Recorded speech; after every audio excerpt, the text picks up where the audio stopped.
Here's part 2 of the Washington Post article that is the subject of the defamation case between Johnny Depp and Amber Heard. Please watch part 1 and let me know what you think.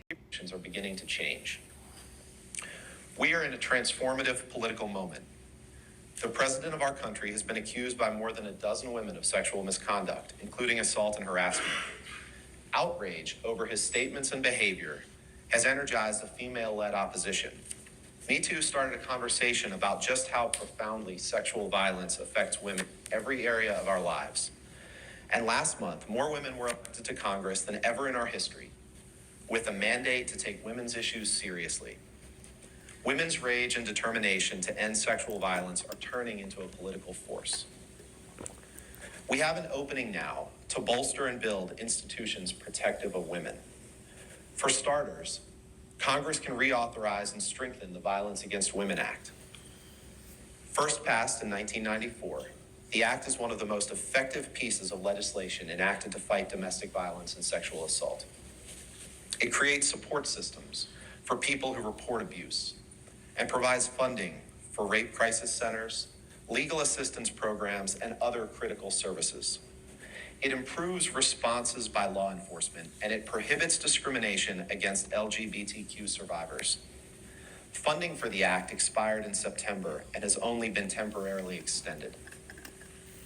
We should continue to fight sexual assault on college campuses while simultaneously insisting on fair processes for adjudicating complaints. Last month, Education Secretary Betsy DeVos proposed changes to Title IX rules governing the treatment of sexual harassment and assault in schools. While some changes would make the process for handling complaints more fair, others would weaken protections for sexual assault survivors. For example, the new rules would require schools to investigate only the most extreme complaints, and then only when they are made to designated officials. Women on campuses already have trouble coming forward about sexual violence. Why would we allow institutions to scale back supports? I write this as a woman who had to change my phone number weekly because I was getting death threats. For months, I rarely left my apartment. And when I did, I was pursued by camera drones and photographers on foot, on motorcycles and in cars. Tabloid outlets that posted pictures of me spun them in a negative light. I felt as though I was on trial in the court of public opinion, and my life and livelihood depended on myriad judgments far beyond my control.